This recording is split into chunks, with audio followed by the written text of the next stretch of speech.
నమస్తే, నేను Gayatri. Welcome to prime 9 analysis. ప్రధానంగా ఈసీ అయితే ఎన్నికల షెడ్యూల్ని విడుదల చేసేసింది. ఎప్పుడెప్పుడా ఎన్నికల షెడ్యూల్ అనే దానికి తెరపడిపోయింది. సో ఫైనల్గా నేతలు కూడా తమ తమ గెలుపు గుర్రాలు ఎవరు అనేది కూడా మ్యాక్సిమం ప్రకటించేసింది.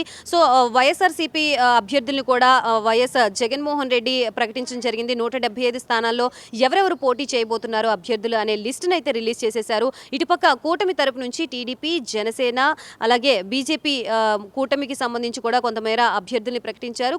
కొన్ని పెండింగ్లో ఉన్నప్పటికీ కూడా ఫైనల్గా ఎవరెవరు మెయిన్ స్థానాల్లో ఎవరెవరు నిలబడబోతున్నారు, ఎవరెవరు ప్రజల్లోకి వెళ్ళి ప్రచారం చేయబోతున్నారు అనేది అయితే ఒక క్లారిటీ వచ్చేసింది.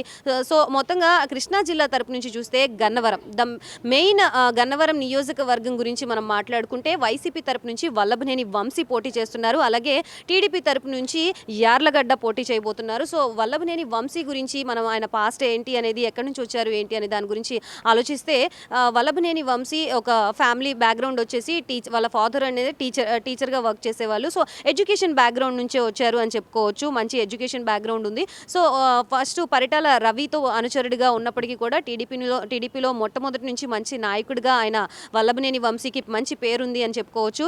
2014 ఎన్నికల్లో కూడా అంతకుముందు ఎంపీగా పోటీ చేసి లగడపాటి రాజగోపాల్ చేతిలో ఓడిపోవడం జరిగింది. సో ఆ తర్వాత 2014 ఎన్నికల్లో టీడీపీ తరపు నుంచే పోటీ చేశారు. అప్పటికే ఆయన టీడీపీ నుంచి బయటికి వద్దామని అనుకున్నప్పటికీ కూడా ఈలోపు చంద్రబాబు నాయుడు టీడీపీలో గన్నవరం సీటు వల్లభనేని వంశీకి కేటాయించడంతో టీడీపీ తరపున నిలబడి అందులో గెలవడం జరిగింది 2014 ఎన్నికల్లో. ఆ తర్వాత ఇప్పుడు 2024 ఎన్నికలకు వచ్చేసేటప్పటికి టీడీపీలో ఉన్న వ్యక్తుల మీదే అసభ్యకరమైన వ్యాఖ్యలు చేయడం వల్ల వల్లభనేని వంశీని కొంచెం టీడీపీలో తీవ్ర వ్యతిరేకత వచ్చిన పరిస్థితి మనందరికీ తెలిసిందే. నారా భువనేశ్వరిని అనకూడని మాటలు అన్నారని చెప్పేసి చాలా చర్చనీయాంశంగా రాజకీయ చర్చనీయాంశం జరిగింది.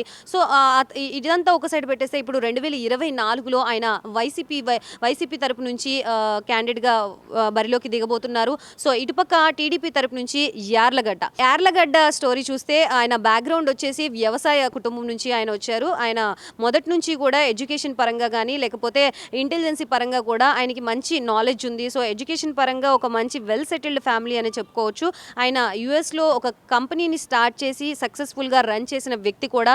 సో సామాజిక సేవ చేయాలి, ప్రజలకి సేవ చేయాలి అనే సదుద్దేశంతో ఆయన గన్నవరం వచ్చి గన్నవరం ప్రజలతో మమేకమయ్యి అక్కడ మంచి పేరు ప్రతిష్టలు సంపాదించుకున్న పరిస్థితి మనం చూసాము. యార్లగడ్డ గత ఎన్నికల్లో ఆయన వైసీపీ తరపున పోటీ చేశారు. అప్పుడు వల్లభనేని వంశీ టీడీపీ తరపు నుంచి పోటీ చేస్తే ఆయన గట్టి ఫైటే ఇచ్చారు.